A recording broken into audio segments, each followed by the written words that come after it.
Bab 1623, Energi Pedang Takdir.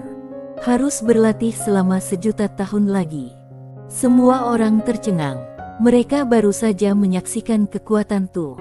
Dia bahkan bisa membunuh master tingkat dewa dalam hitungan detik. Dan sekarang, dia dengan mudah dipukul mundur oleh lelaki berjubah hitam. Siapa lelaki berjubah hitam ini?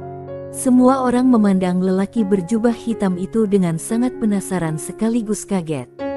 Muka Harith dan Jethro langsung pucat melihat ini. Awalnya, ketika mereka melihat kultivator pedang itu membunuh master tingkat dewa, mereka pikir masalahnya sudah beres. Tidak disangka kekuatan lelaki berjubah hitam itu begitu mengerikan. Kenapa bisa ada begitu banyak orang hebat? Keduanya sudah mau pingsan. Sander malah sangat tenang, tatapan matanya selalu tertuju pada lelaki berjubah hitam. Lelaki berjubah hitam itu memukul mundur Tu dan langsung mundur kembali ke sisi Yona. Yona menatap Sander di bawah. "Tuan Sander, kamu terlihat sangat tenang. Sepertinya kamu tidak kaget."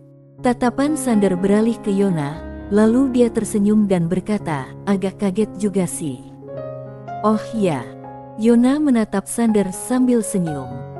"Dari awal hingga sekarang, bagi Tuan Sander, aku pasti hanya badut yang bahkan tidak memenuhi syarat untuk melawanmu."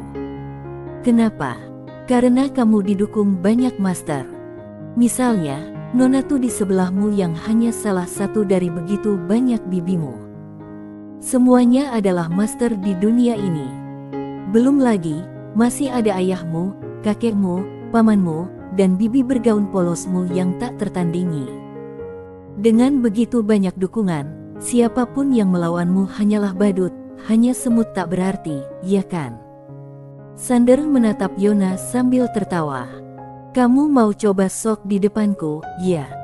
Pertama-tama, sejak kita berkonflik hingga sekarang, kamu terus melakukan hal licik, membuat banyak master mengincarku satu demi satu. Kenapa? Kamu boleh bertindak licik di belakang, sedangkan aku tidak diizinkan untuk meminta bantuan. Selain itu, kalau aku memang mengandalkan kekuatan keluargaku, kamu, bajingan kecil, pasti sudah berubah menjadi abu sejak lama. Apa kamu masih bisa sok di sini?" Yona menyipitkan matanya sedikit. "Tuan Sander, kamu kepalamu." Semakin Sander memikirkannya, semakin marah dia jadinya. Dia merentangkan telapak tangannya dan seberkas energi pedang tiba-tiba muncul di telapak tangannya. Energi pedang takdir. Sander menunjuk lelaki berjubah hitam di samping Yona dengan jari kiri. Dia menatap Yona sambil berkata, "Hari ini aku memang mau mengandalkan keluargaku. Ayolah, kamu sangat jago, kan? Aku akan berdiam di sini, tolong bunuh aku. Tolong bunuh aku."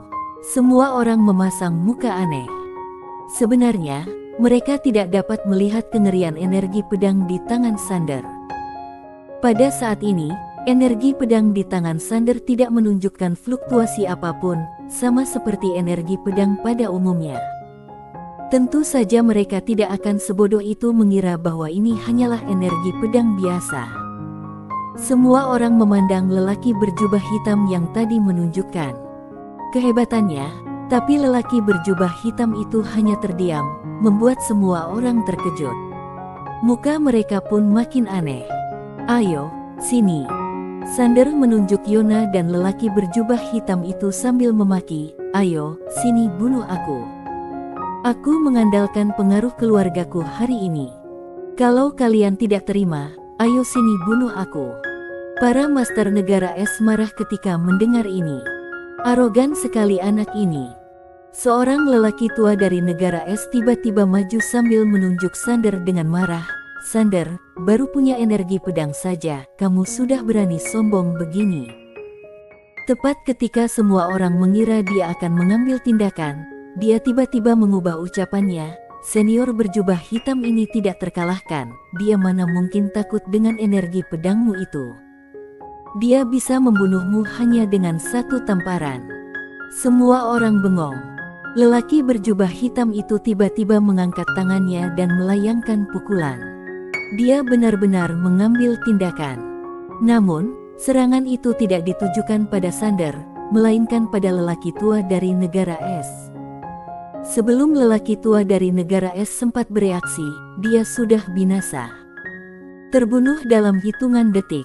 Semua orang kembali bengong. Lelaki berjubah hitam itu berujar dengan serak, mau jadi kompor juga harus lihat kemampuan diri. Semua master negara es memandang lelaki berjubah hitam itu dengan ketakutan. Kekuatannya terlalu mengerikan. Lelaki berjubah hitam itu berbalik untuk memandang Sander, tapi tidak bicara. Di sampingnya, Yona tiba-tiba berbicara, "Tuan Sander, hari ini adalah urusan kamu dan peradaban dewa. Kami tidak akan ikut campur. Silakan lanjutkan." Sambil berbicara, mereka berdua langsung mundur ke kedalaman kehampaan. Sander melirik sekilas, lalu berjalan ke sisi Tu. Tu berkata, "Orang itu tidak sederhana." Sander mengangguk. "Aku tahu." Tu memandang energi pedang di tangan Sander dan bertanya, "Dia meninggalkannya untukmu?" Sander mengangguk. "Ya." Tu tersenyum. "Dia pernah bilang kalau kamu sudah dewasa. Sekarang tampaknya kamu memang sudah dewasa."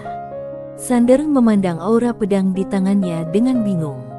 "Kenapa Bibi masih mau mengujiku?" Tu berujar, "Ini bukan ujian." Sander memandang Tu yang berujar lembut, "Ini untuk mengasahmu. Tentu saja, ini sangat kejam. Justru karena kamu sudah dewasa, dia memakai metode ini untuk mengasahmu." Sander masih sedikit bingung. Tu tidak menjelaskan apapun lebih lanjut. Dia memandang biarawati Lingaya yang berjalan keluar, yang juga sedang memandangnya sekarang ini. Biarawati Lingaya meletakkan tangan kanannya di belakang punggungnya, berdiri diam saja sudah membuat orang tertekan. Di waktu ini, ada makin banyak master negara es berkumpul di sekitar. Di kejauhan, Sunan yang hanya tersisa satu jiwa, tiba-tiba mendongak dan berujar, "Romo, kamu masih mau melihat situasi sampai kapan?" "Aish!" Tiba-tiba terdengar desahan pelan dari antara langit dan bumi. Di bawah tatapan semua orang, seorang lelaki tua perlahan berjalan turun dari langit. Dia mengenakan jubah yang lebar dan rambutnya sudah putih semua, tapi tersisir rapi.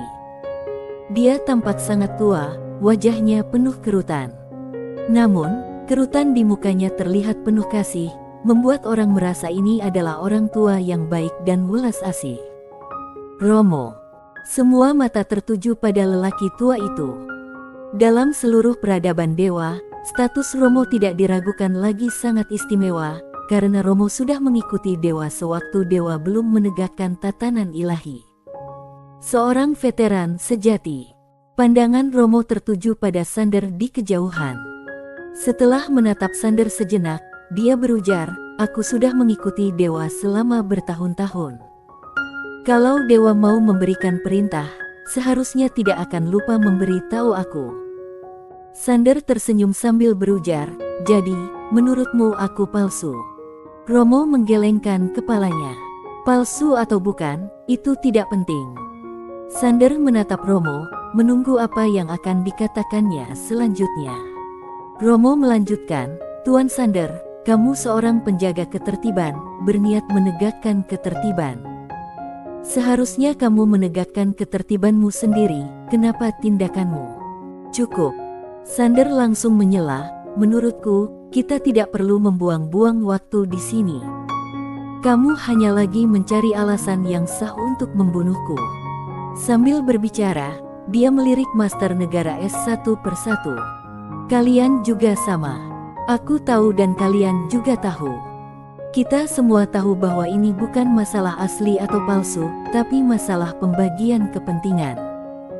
Kemunculanku memengaruhi kepentingan kalian, sesederhana itu. Jangankan aku, walau dewa muncul pun, selama dia tidak punya kekuatan yang tak terkalahkan seperti di masa lalu, selama dia memengaruhi kepentingan kalian yang berkuasa, kalian akan bilang dia palsu." Romo hanya menatap Sander dalam diam. Para master kuil Goda memasang muka masam. Di samping Sander, Biarawati Sabit tiba-tiba bertanya dengan bingung, kenapa mereka takut? Tuan, muncul. Sander memandang Biarawati Sabit yang polos itu lalu berujar penuh senyum, karena mereka merasa bersalah. Biarawati Sabit agak bingung. Sander memandang para master negara es di langit sambil berujar pelan, lihatlah mereka. Mereka punya uang dan kekuasaan dan memperlakukan semua makhluk hidup seperti sapi dan kuda. Kalau dewa muncul, menurutmu mereka akan takut atau tidak? Mereka takut pada dewa, tetapi juga takut kehilangan semua yang mereka punya sekarang. Mereka tidak bodoh, tetapi terlalu pintar. Biarawati Sabit menoleh dan menatap para master negara es, sepertinya sedang memikirkan sesuatu. Sander mendesah pelan. Belajar dari sejarah. Dia tahu bahwa alam semesta Guanxuan akan seperti ini suatu hari nanti, karena ini adalah Tao, ini adalah hukum, ini adalah sifat manusia, tidak dapat sepenuhnya diubah oleh hukum atau kemauan apapun. Tentu saja dia tidak berkecil hati hanya karena hal ini. Bisa melihat letak masalahnya juga sudah bagus. Romo itu tiba-tiba mendesah pelan. Sunan bilang kamu dari tanah Tandus Timur. Awalnya aku tidak percaya, tapi sekarang tampaknya kamu memang dari sana. Orang tanah Tandus Timur tidak pernah menyerah untuk menghancurkan peradaban dewa.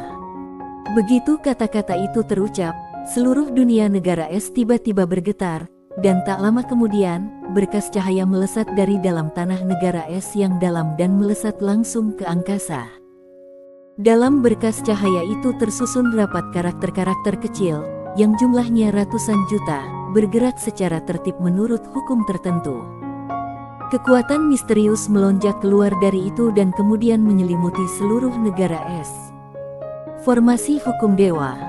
Tidak jauh dari Sander, ekspresi Jethro menjadi lebih serius dari sebelumnya. Formasi hukum dewa. Formasi terkuat di negara es bukanlah formasi bertahan, tetapi formasi menyerang. Sekali diaktifkan, master tingkat dewa pun dengan mudah dilenyapkan. Negara es sudah bertekad untuk bertarung sampai mati. Di samping Sander, Tu memandang pilar cahaya yang menakutkan di langit. Pedang di tangannya bergetar pelan, dia hendak menyerang, tapi di waktu ini, sebuah kesadaran ilahi menguncinya. Tu memandang Biarawati Lingaya di kejauhan, yang saat ini juga tengah menatapnya. Kemarilah, biar aku lihat sekuat apa pedangmu. Sambil berbicara, dia merentangkan telapak tangannya, sambaran petir hitam tiba-tiba jatuh dari kedalaman langit dan mendarat dengan mantap di tangannya. Itu adalah sebuah pisau yang dibentuk oleh petir hitam. Ternyata dia adalah seorang kultivator pisau. Bersambung.